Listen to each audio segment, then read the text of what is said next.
Assalamualaikum warahmatullahi wabarakatuh. Saya akan melanjutkan pemaparan kedua saya, mata kuliah kriminologi. Saya mengambil judul tentang white collar crime atau kejahatan kerah putih. Kejahatan kerah putih disebut dengan kerah putih adalah kejahatan yang dilakukan oleh mereka yang berpendidikan tinggi atau yang dalam masyarakat juga sangat dipandang atau yang sangat dijunjung tinggi dalam masyarakat. Di sini juga dijelaskan tentang apa itu sih white collar crime. Di sini dijelaskan white collar crime atau kejahatan kerah putih adalah berbeda dengan kejahatan konvensional. Berbeda dengan kejahatan konvensional yang melibatkan para pelaku jalanan. Pihak yang terlibat dalam white collar crime adalah mereka yang merupakan orang-orang terpandang di masyarakat dan biasanya berpendidikan tinggi. Yang saya sudah jelaskan tadi bahwa white collar crime atau kejahatan kerah putih ini sangat berbeda dengan kejahatan konvensional. Kalau kejahatan konvensional itu melibatkan orang-orang jalanan atau orang-orang yang tidak berpendidikan pada umumnya sih, tidak semua juga. Dan sangat berbeda dengan white collar crime atau kejahatan kerah putih yang melibatkan orang-orang yang berpendidikan tinggi dan orang-orang yang memiliki jabatan dalam masyarakat atau yang disanjung dalam masyarakat. Di sini juga dijelaskan tentang pengelompokan white collar crime atau WCC itu sendiri atau kejahatan kerah putih sendiri. WCC atau white collar crime yang bersifat individual, berskala kecil dan modus operandi yang sederhana. Sebagai contoh, di Indonesia adalah dalam kasus BLBI. Yang kedua, WCC yang bersifat individual, berskala besar dengan operandi yang kompleks. White collar crime seperti ini biasanya memakai pola yang sistematis dengan perencanaan dan pelaksanaan yang bisa memakan waktu yang cukup lama. Yang ketiga, WCC yang melibatkan korporasi. Pelaku WCC ada kalanya bukan individu tetapi sebuah korporasi. Yang terakhir, WCC di sektor publik. Suatu WCC juga dapat terjadi di sektor publik, yaitu yang melibatkan pihak-pihak pemegang kekuasaan publik itu sendiri. Jadi WCC ini sangat banyak tingkatannya, dari tingkatan yang kecil sampai dengan tingkatan yang besar, dari yang melibatkan hanya individu yang kecil sampai dengan melibatkan orang banyak itu sendiri, dari modus yang kecil sampai kepada modus yang besar. Kalau di Indonesia WCC atau kejahatan kerah putih itu sendiri sering dikenal dengan korupsi. Jadi korupsi di Indonesia ini sangat merajalela, dari orang kecil, dari pemangku jabatan yang sangat kecil sampai dengan pemangku jabatan yang dengan jabatan yang tinggi tidak luput dari korupsi. Korupsi di Indonesia berdasarkan survei dari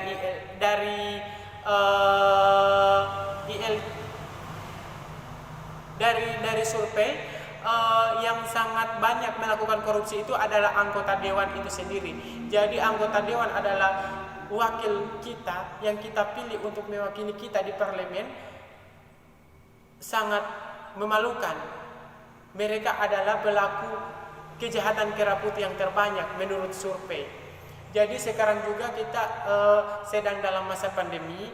Menurut seminar yang saya ikuti, ini adalah pandemi seperti ini adalah rawan-rawan korupsi yang bisa dana-dana sosial atau dana-dana yang dikucurkan untuk membantu masyarakat itu bisa saja disalahgunakan oleh mereka-mereka yang memiliki jabatan yang lebih tinggi untuk memperkaya diri mereka dan melakukan pencurian terhadap uang rakyat.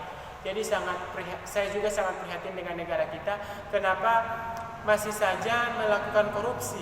Padahal gaji saja lebih besar, gaji anggota dewan saja lebih banyak menurut saya, apalagi ditambah dengan tunjangan. Apakah itu tidak cukup? Tidak cukup untuk memenuhi kebutuhan mereka, sampai-sampai mereka lagi melakukan pencurian terhadap uang rakyat. Ini sangat miris dan juga yang menyebabkan kejahatan kera putih ini sangat merajalela di Indonesia adalah hukumannya itu sendiri atau undang-undangnya itu sendiri tidak begitu tegas atau tidak begitu menakuti sehingga sangat banyak orang melanggar dan sangat banyak juga yang lolos, karena banyak yang melakukan kejahatan ini adalah mereka-mereka yang memiliki kekuasaan, yang memiliki pengaruh atau yang sangat banyak uang sehingga mereka dapat membeli hukum di Indonesia. Dan sebagai catatan, hukum di Indonesia itu bisa dibeli dan sudah terbukti, bukan cuma omongan saja bahwa hukum di Indonesia itu bisa dibeli. Kita lanjut. Faktor-faktor yang mempengaruhi white collar crime. Di sini ada 3 faktor yang dapat mempengaruhi white collar crime itu sendiri. Yang pertama, kumulasi dari nilai uang yang terlibat dalam kejahatan yang tergolong WCC jauh lebih besar dari jumlah uang yang terlibat dalam kejahatan konvensional. Jadi keuntungan yang didapatkan dari kejahatan kera putih itu sangat besar dibandingkan dengan kejahatan konvensional pada umumnya. Yang kedua, hukuman penjara pelaku kejahatan konvensional jauh lebih sering daripada pelaku WCC. 91% dari pelaku kejahatan konvensional masuk penjara, sementara hanya 17% dari pelaku WCC yang masuk penjara. Ini yang saya katakan tadi, bahwa hukuman bagi kejahatan kera putih itu sangat minim hukumannya. Menurut survei hanya 17% yang dapat dihukum, yang bisa ditangkap, yang bisa dihukum sampai saat ini hanya 17% menurut survei. Yang ketiga, hukuman penjara bagi pelaku kejahatan konvensional jauh lebih berat dibandingkan dengan hukuman penjara bagi pelaku kejahatan WCC. Ini juga menurut survei bahwa pelaku kejahatan konvensional lebih berat hukumannya daripada kejahatan kera putih itu sendiri.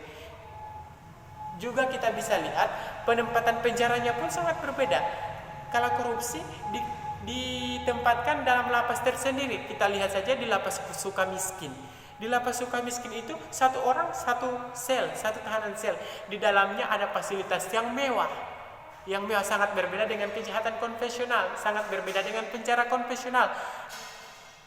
Yang tidur saja bergantian antara satu sama lain, dan ini sangat miris dalam hukum dengan hukum negara kita saat ini.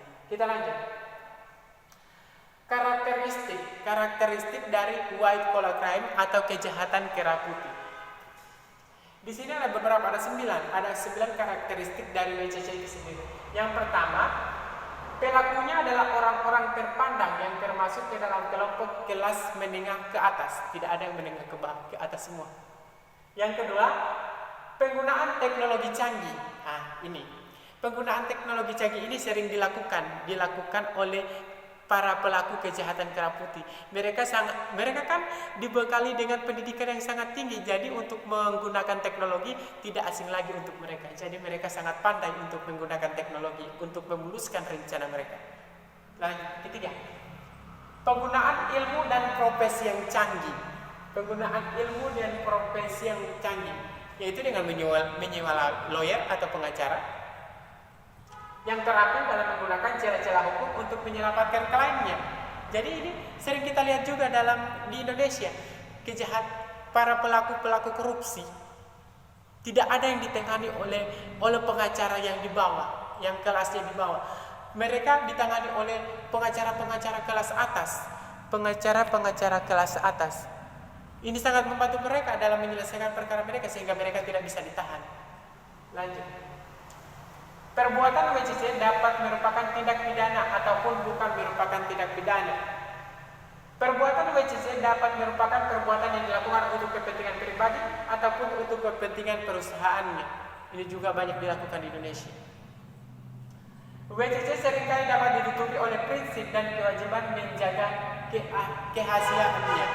Ini banyak juga yang terjadi di Indonesia. Seringkali korupsi bisa ditutupi. Kita sebut saja Setia Novanto.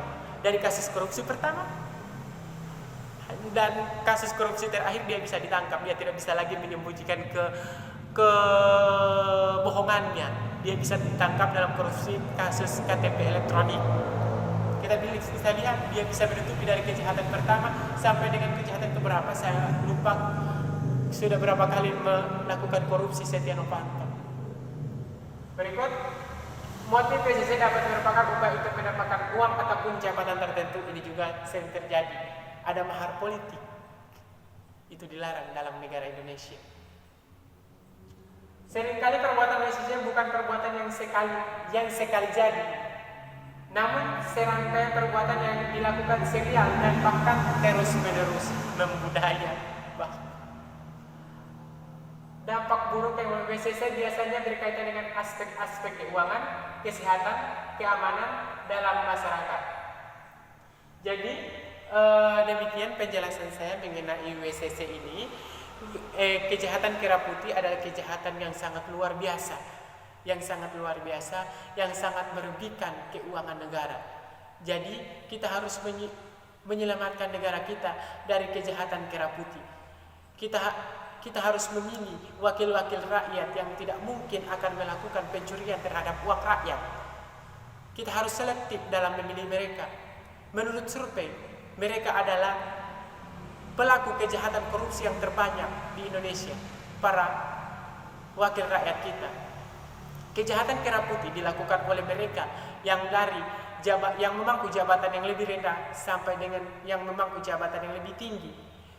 Kejahatan kera putih dilakukan oleh orang-orang yang di kelompok kecil sampai dengan kelompok besar untuk mendapatkan keuntungan, untuk memperkaya diri sendiri, bahkan untuk memperkaya kelompok.